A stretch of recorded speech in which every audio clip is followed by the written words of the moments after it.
ጌታቸውን እኔ ገጥመዋለሁ 3 ሚሊዮን አስይዛለሁ 1 ሚሊዮን ይሸልማለሁ አላ 3 ሚሊዮን እናስይዛለን ጌታቸው ራሱ ገንዘብ አለኝ ችሎታ አለኝ ካለ 3 ሚሊዮን አስይዛን እኛ ውድድር እናዘጋጅለት ኤኒ ማስተር ብሎ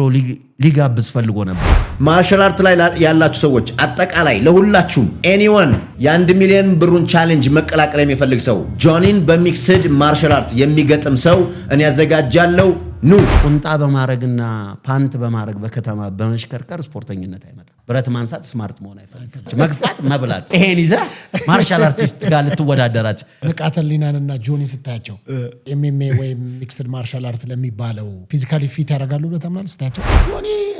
ላይክ ዝም ብሎ ብረት ቢገፋ ይሻላል ብዙ ማገዶ የሚፈጅ ይመስለኛል ኮምባሃው ከኮሮና በኋላ የመጡ ስፖርተኞች ዛሬ ላይ በቃ በስፖርት አንደኛ ነኝ ያሉ ነገታቸው ጆኒ ጆሮአቸው ሊቆነጠጥ ይገባል እንደ ህፃን በስፖርቱ ላይ ገና ህፃናቶች ናቸው ምንም የሚሰሩት ነገር እዛ ላይ ሰው ፌንት ቢያደርግ ህይወት ማለፍም የገጠማቸው እኮ በአለም ላይ አለ ስለዚህ ማን ነው ተጠያቂ በዚህ አጋጣሚ የከተማው ሰላምና ጸጥታ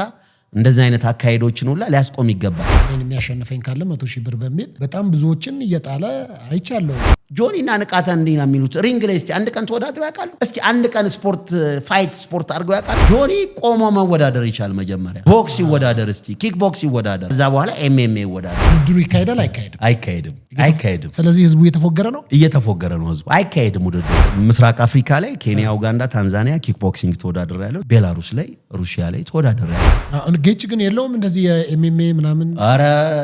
ህፃናት እኮ ነው ቴኳንዶ ያስተማረው